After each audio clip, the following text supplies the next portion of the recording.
are tuning into one of our homeschool field trips. In this episode, we booked a dolphin/whale watching cruise in Newport Beach, California. While on the boat, I had a chance to chat with the boat's captain.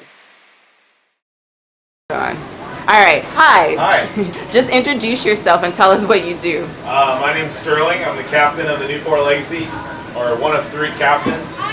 And my job is just to take the boat out, look for animals, show people a good time, and get everybody home safe, pretty much. That's it. That's awesome. How long have you been doing this?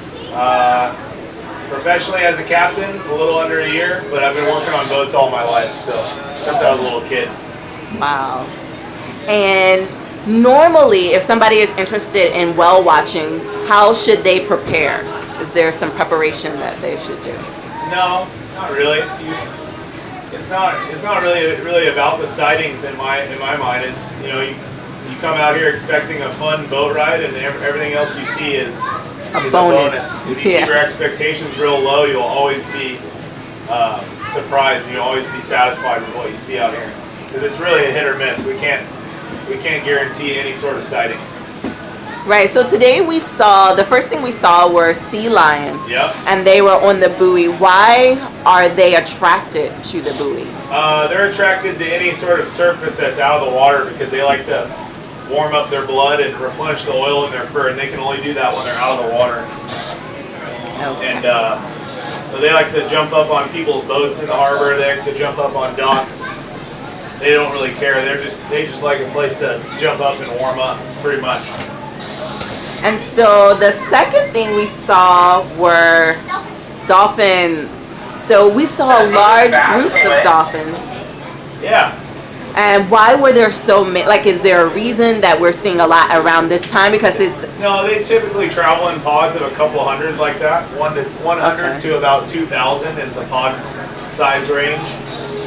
Sometimes we see smaller pods, 20 to 30, but they're always grouped together like that. And that's how they feed. They use teamwork to catch their food, so they're always in groups. They always stay with the groups throughout their lives. Pods, what they call them. Okay. So the pods, how many would you estimate that we saw today? We saw one. That was one single pod, but that was about 200 individual dolphin in that pod. Okay. Yeah, it's pretty cool. Very, very cool. All right. So my next question is, we did see some birds. I think it was maybe a pelican. Yeah. So can you tell us a little bit of why they're attracted to the area where the dolphins were? Because I believe that's where we saw. Will instinctually see that activity in the water and associate it with fish, because dolphins, the technique they use to feed is they drive the fish up to the surface. The fish get in real tight little schools, and then they take passes through the schools to feed, and the birds take advantage of the fact that the fish are up at the surface, and they can actually dive and capture some of that fish. Okay. As well as the dolphins get. So they all kind of share, pretty much. They work off each other, and when the birds dive down to get fish, some of the fish swim down deeper, and that's how some of the dolphin get fish also. So it's kind of a mutual relationship. Okay. So can you tell us a little bit, this is Newport Beach, California. Can you tell us a little bit about the area? Yeah, this is Newport Harbor, the biggest private boat harbor on the West Coast. A little over 13,000 private boats. And I mean, it's pretty much a hot spot on the West Coast for private boating. There's not a whole lot of harbors up and down the coast that don't have a real commercial presence, like Long Beach, LA. They have a lot of big shipping and oil industry. We're just pretty much just private boats, aside from about 50 or 60 commercial boats like this one. Okay. Like passenger vessels, commercial fishing, but less than 0.5% of the boats around here are commercial. Okay, and my very last question is, if someone is interested in being a captain like you, what would you advise them to do? Just get out on the water. If you get, you have to accumulate sea time to get a captain's license. So anybody you can get on, the biggest boat you can get on is the best way to do it. The bigger and the heavier the boat, the better the sea time will, will work for your captain's license. You want to be on big, heavy boats. Like if you can work on a fishing boat, that's good sea time. Okay.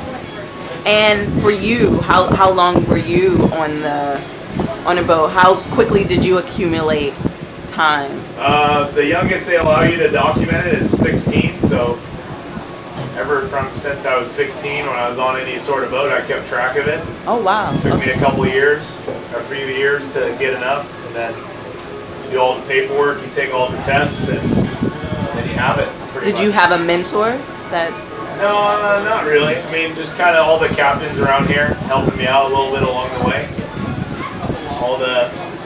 I worked at the fuel dock in the harbor, so they got a lot of help from them, and yeah, just a little bit along the way, and pulled it all together. Okay, awesome. Well, thank you for answering our questions. Of course. Hope you had a good time. Yeah, we had an amazing time because we got to see stuff, and then the ride was very comfortable, very pleasant. Yeah. So thank you so much. much. Okay, say bye. Bye-bye. Sterling was an amazing captain, and we thank him for sharing that information with us. What we have next is an overview of our boat ride and some pictures, which are highlights from our trip. Enjoy.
A special thank you to Davies Locker in Newport Beach, California, and of course Sterling, the captain of the Newport Legacy. Thank you for sharing all of the information about sea lions and dolphins and Newport Beach, the area. Please remember to visit cleverlychanging.com and check out my free printable on the Whale Watching and Dolphin page. There will be a link below for you to click on. And check out my other posts that are all about being a tourist in your own backyard. Thanks, and remember to subscribe and also click on the bell so that you'll get new notifications when a new video is uploaded. Okay, have a wonderful week, and I wish you all well.